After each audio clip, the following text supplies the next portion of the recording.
ಮುಂದಿಂದು ಮಹಾಕುಂಭಮೇಳದ ಕಾಲ್ತುಳಿತದಲ್ಲಿ ಸಾವಿರಾರು ಭಕ್ತರ ಸಾವು ಶಂಕೆ ವ್ಯಕ್ತವಾಗ್ತಾ ಇದೆ. ಅದನ್ನು ಕಾಂಗ್ರೆಸ್ ಅವರು ಶಂಕೆ ವ್ಯಕ್ತಪಡಿಸಿದ್ದಾರೆ.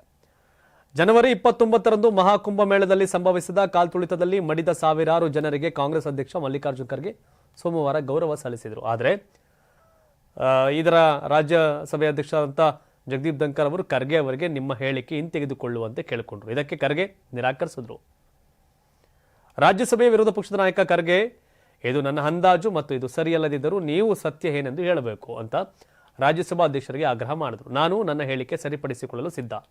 ಯಾರನ್ನ ದೂಷಿಸಲು ನಾನು ಸಾವಿರಾರು ಎಂದು ಹೇಳಿಲ್ಲ. ಆದರೆ ಎಷ್ಟು ಜನ ಸತ್ತರು ಎಂಬ ಬಗ್ಗೆ ಕನಿಷ್ಠ ಮಾಹಿತಿನ ನೀಡಿಲ್ಲ.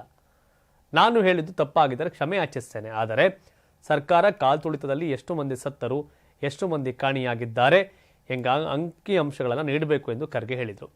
ಮಹಾಕುಂಭಮೇಳದಲ್ಲಿ ಜನವರಿ 29ರಂದು ಮೌನಿ ಅಮಾವಾಸ್ಯೆಯ ಅಮೃತ ಸ್ನಾನದ ಸಮಯದಲ್ಲಿ ಕಾಲ್ತುಳಿತ ಸಂಭವಿಸಿತ್ತು.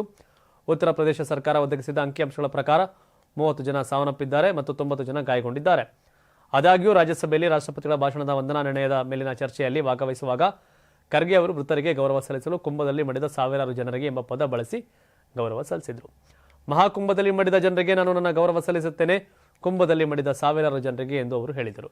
ಇದು ಆಡಳಿತ ಸದಸ್ಯರ ಪ್ರತಿಭಟನೆಗೆ ಕಾರಣವಾಯಿತು. ಇದು ನನ್ನ ಅಂದಾಜು, ಇದು ಸರಿಯಲ್ಲದಿದ್ದರೆ ನೀವು ಸತ್ಯವನ್ನು ಹೇಳಿ, ನಿಜವಾದ ಸಂಖ್ಯೆಗಳನ್ನ ಕೊಡಿ, ನಾನು ನಿಮ್ಮನ್ನು ಕೇಳ್ತೇನೆ, ನಾನು ತಪ್ಪಾಗಿದ್ರೆ ಸರಿಪಡಿಸಿಕೊಳ್ತೇನೆ ಅಂತ ಹೇಳಿದರು.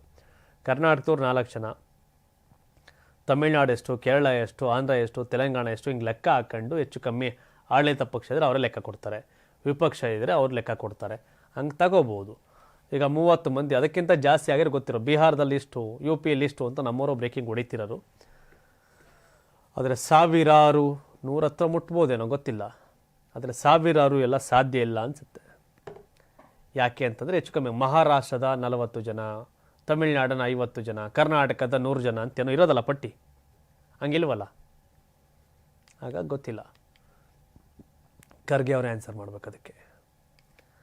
ಸರ್ಕಾರ 30 ಅನ್ನತ್ತೆ, ಇವರು 1000 ಅಂತ ನೋಡಬೇಕು. 84ರಿಂದ 50 kg ಬಂದೆ, ಆಮೇಲೂ ಸಣ್ಣಗೆ ಫಿಟ್ ಆಗಿದ್ದೀನಿ. ಅದಕ್ಕೆ ನಾನು ಯೂಸ್ ಮಾಡ್ತಾ ಇರೋದು ಜೀನಿ ಸ್ಲಿಮ್. ಸಣ್ಣ ಆಗೋಕ್ಕೆ ಜೀನಿ ಸ್ಲಿಮ್ ಯೂಸ್ ಮಾಡಿದೆ, ಹೆಲ್ದಿನೂ ಅದೇ. ನೀವು ಸಣ್ಣ ಆಗಬೇಕಾ, ಹೆಲ್ದಿ ಆಗಬೇಕಾ? ಹಾಗಿದ್ರೆ ಜೀನಿ ಸ್ಲಿಮ್ ಯೂಸ್ ಮಾಡಿ. ಸಣ್ಣ ಆಗೋದಕ್ಕೆ ಯಾವುದೋ ಪ್ರಾಡಕ್ಟ್ ಹೇಳ್ತಾ ಇದ್ದಾಳೆ, ಏನಾದರೂ ಸೈಡ್ ಎಫೆಕ್ಟ್ಸ್ ಇದೆ ಅಂತ ಯೋಚನೆ ಮಾಡ್ತಾ ಇದ್ದೀರಾ? ಖಂಡಿತ ಇಲ್ಲ, ಯಾಕಂದರೆ ಇದು ಕೆಮಿಕಲ್ ಫ್ರೀ. ಸಣ್ಣ ಆಗಬೇಕು ಅಂದರೆ ಜೀನಿ ಸ್ಲಿಮ್ ಯೂಸ್ ಮಾಡಿ. ಹೆಚ್ಚಿನ ಮಾಹಿತಿಗೆ ಕೆಳಗೆ ಡಿಸ್ಪ್ಲೇ ಆಗ್ತಿರೋ ನಂಬರ್ಗೆ ಕಾಲ್ ಮಾಡಿ.